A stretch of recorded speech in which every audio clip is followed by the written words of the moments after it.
नमस्कार, मी प्राची साळुंखे बुलेटिनमध्ये आपलं स्वागत करते आणि पुढील काही मिनिटात आपण घेणार आहोत महत्त्वाच्या बातम्यांचा वेगवान आढावा स्पीड न्यूजमधून। सुरुवात करतोय महत्त्वाच्या बातमीनं। राजीव गांधी यांच्या नावानं पुरस्कार देऊन माहिती आणि तंत्रज्ञान क्षेत्रातील दिग्गजांचा आता गौरव केला जाणार आहे। केंद्र सरकारच्या निर्णयानंतर महाविकास आघाडीनं राजकीय खेळी केली असून राजीव गांधी यांच्या नावानं पुरस्कार देण्याचा निर्णय मविया सरकारनं घेतला आहे। 127व्या घटना दुरुस्तीचं विधेयक बहुमतानं लोकसभेत मंजूर करण्यात आलं आहे, तर उद्या राज्यसभेत हे विधेयक मंजुरीसाठी मांडलं जाणार आहे। त्यामुळे राज्यसभेतही हे विधेयक बहुमतानं मांडलं जाणार का हे पाहणं गरजेचं आहे।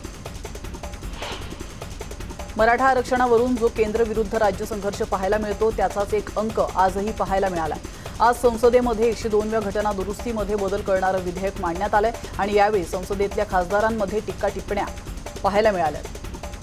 सुप्रिया सुळे यांनी मराठा आणि ओबीसी आरक्षणावरून केंद्र सरकारवर टीका केली आहे, तर दुसरीकडे केंद्रानं एम्पिरिकल डेटा द्यावा अशी मागणी त्यांनी लोकसभेत केली आहे। तर खासदार प्रीतम मुंडे यांनी महाराष्ट्र सरकारच्या दुर्लक्षामुळे ओबीसी आणि मराठ्यांचं आरक्षण गेल्याचं म्हटलं।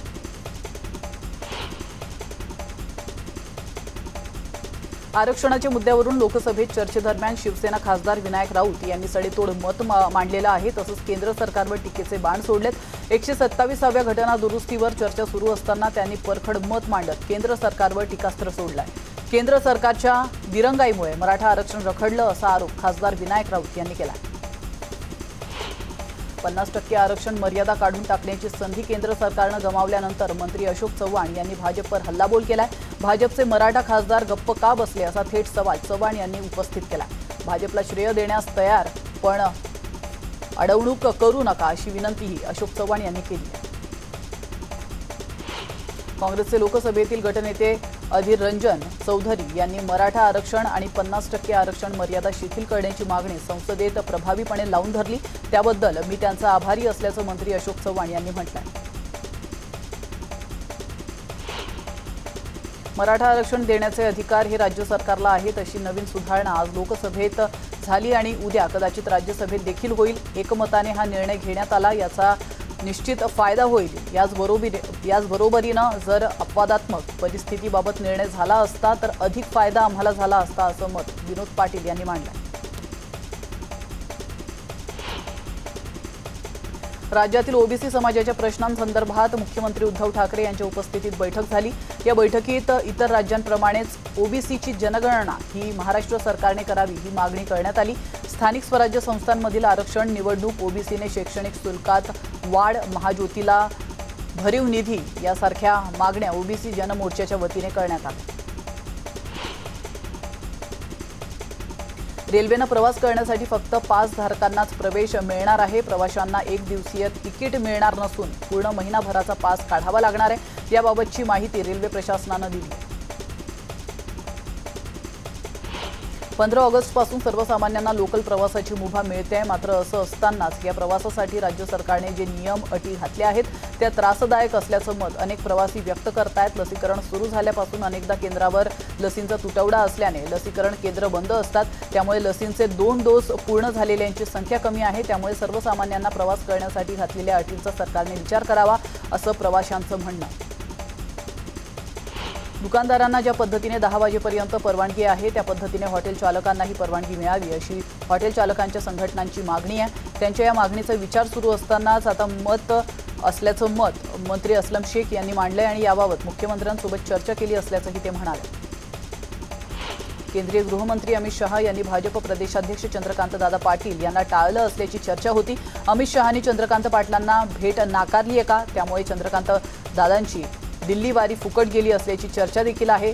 फडणवीस दरेकरांची अमित शहांशी चर्चा झाली आहे। अन्य नेत्यांना भेटणारे शाह दादांना का नाही भेटले असा सवाल उपस्थित केला जातोय।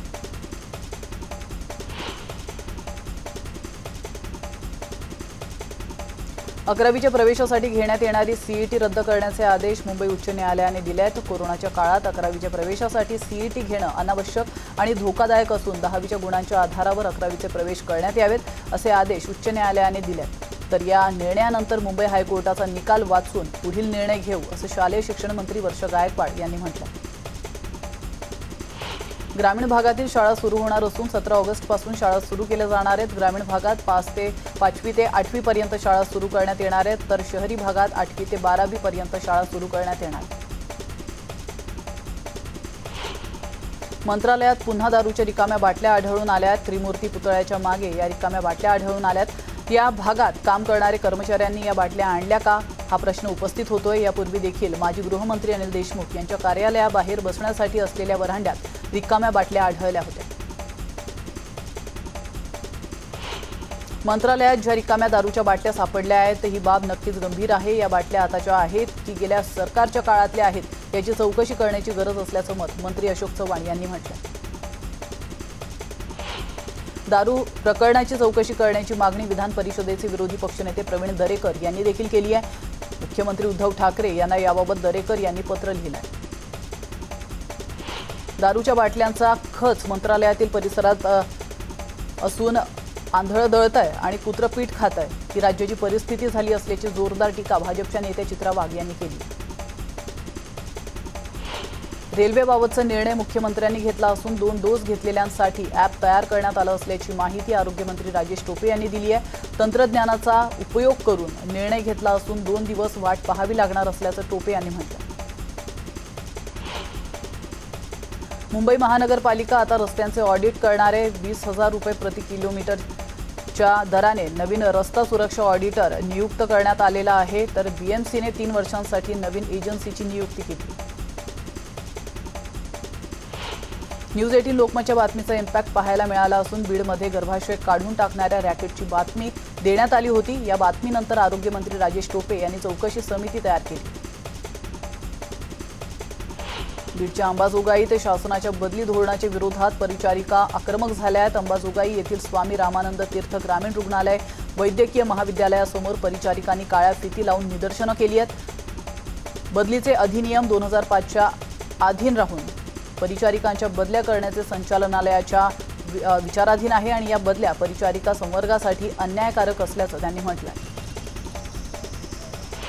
मावळात शेतकरी आंदोलनादरम्यान आजी माजी आमदारांमध्ये जुंपली असल्याचं पाहावयास मिळालंय। मावळ तालुक्यातील तळेगाव MIDC टप्पा क्रमांक 4 मधील प्रकल्पग्रस्त शेतकऱ्यांचे विविध मागण्यांबाबत रास्ता रोको आंदोलन करण्यात आले आणि यावेळी आमदार सुनील शेळके यांनी त्यांच्या मार्गदर्शन भाषणात माजी राज्यमंत्री बाळा भेगडे यांनी शेतकऱ्यांच्या जमिनी घेतल्या आहेत असे आरोप केलेत।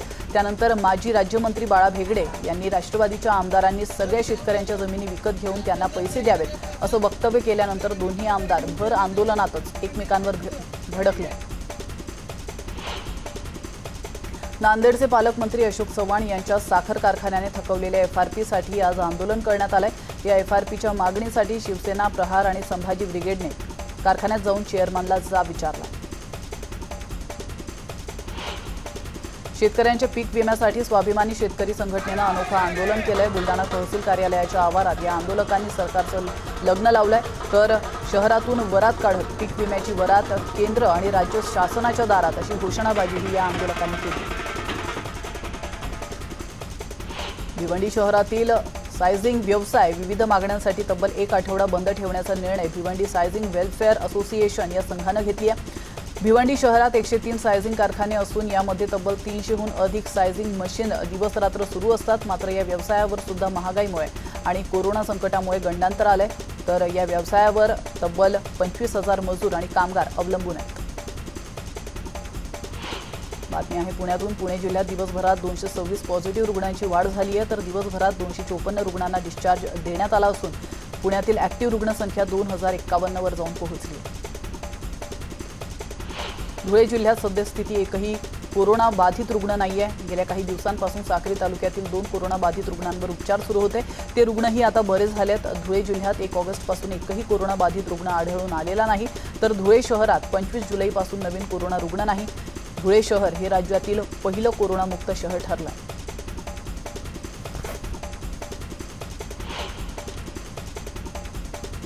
इथं घेतो एक छोटासा ब्रेक, लगेचच परत येतोय। तुम्ही पाहत राहा स्पीड न्यूज।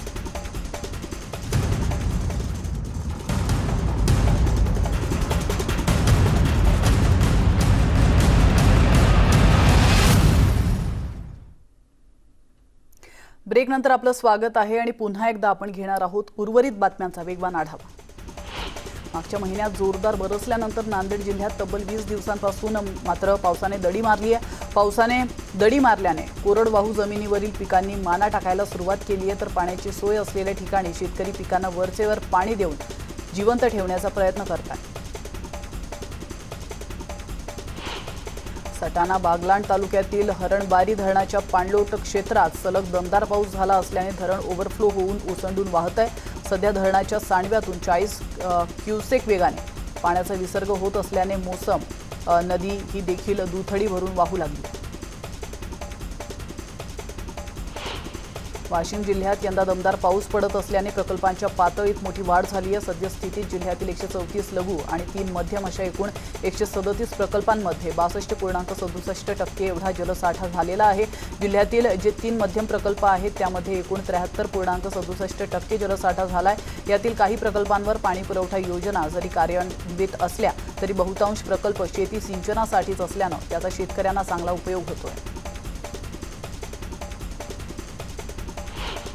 नगर जिल्ह्याची जीवनदायी असलेल्या भंडारदरा आणि मुळा धरण पाणलोट क्षेत्रात पावसाने गेल्या 4 दिवसांपासून दडी मारल्याने धरणात होणारी पाण्याची आवक मंदावली आहे। पावसाने उसंत घेतल्याने भात पिके आता धोक्यात आली आहेत। भंडारदरा धरणाच्या पाणलोटात पाऊस नसल्याने सुरू झालेला अमरेला फॉल बंद करण्यात आला। तर मातेने चक्क बसमध्येच बाळाला जन्म दिल्याची घटना आज सांगलीच्या भोसे या ठिकाणी घडली आहे। तर आई आणि बाळाला भोसे येथील प्राथमिक आरोग्य केंद्रात दाखल करण्यात आले। दोघांची प्रकृती चांगली आहे, मात्र बस चालक आणि प्रवाशांनीही माणुसकीचं दर्शन दाखवून दिलं। घाटकोपर येथील एका महिलेवर शस्त्रक्रिया करून तिच्या पोटातून डॉक्टरांनी तब्बल 8 किलो वजनाचा मांसाचा गोळा बाहेर काढलाय। लता विनोद यादव असं या महिलेचं नाव आहे। तिचं वय वर्ष 35 आहे। ही महिला पूर्णपणे सुखरूप आहे। घाटकोपर येथील मुंबई महानगरपालिकेच्या राजावाडी रुग्णालयात डॉक्टरांनी ही शस्त्रक्रिया केली।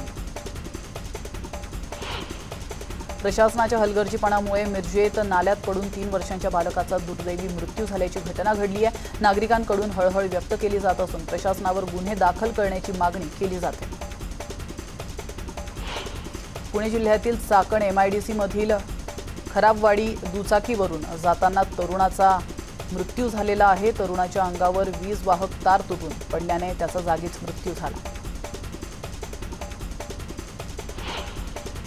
भारतीय लष्कराच्या इंटेलिजन्स डिपार्टमेंटने पिंपरी चिंचवड पोलिसांच्या हलगर्जीपणावर तीव्र शब्दात नाराजी व्यक्त केली आहे। लष्कर प्रमुख मनोज नरवणे यांच्या पिंपरी चिंचवड येथील दौऱ्याला ते आले होते आणि त्यावेळी बंदोबस्तावर असलेले पोलीस अधिकारी आणि कर्मचाऱ्यांनी त्यावेळी मोबाईलवर चॅटिंग करणं, फोन कॉलिंग करणं, आपापसात गप्पा मारणं, फोटो काढणं असं हलगर्जीपूर्वक वर्तन केल्याचं त्यांनी म्हटलंय। लातूर शहरात गुलटेकडी सद्गुरुनगरमध्ये भर दिवसा एका 28 वर्षांच्या तरुणाची कोयत्याने वार करून हत्या करण्यात आली आहे। भर दुपारी हा प्रकार घडल्याने शहरात भीतीचं वातावरण आहे। शिक्षकाने पैशाची फसवणूक केल्यामुळे एका तरुणानं विष प्राशन करून आत्महत्येचा प्रयत्न केलाय। बीडमध्ये ही घटना घडली असून बीड जिल्हा परिषदेमध्ये शिक्षक असेल तर राजेंद्र गाडे यांनी हनुमान गव्हाणे याची 5 लाखांची फसवणूक केली आहे। या तरुणावर सध्या रुग्णालयात उपचार सुरू आहेत। विषारी औषध टाकल्याने 5 टन माशांचा मृत्यू झाल्याची घटना पुणे जिल्ह्यातील इंदापूर तालुक्यात घडली आहे। अज्ञातानं हे औषध टाकलं असून यामुळे मच्छी उत्पादकांचं 5 लाखांचं नुकसान झालं।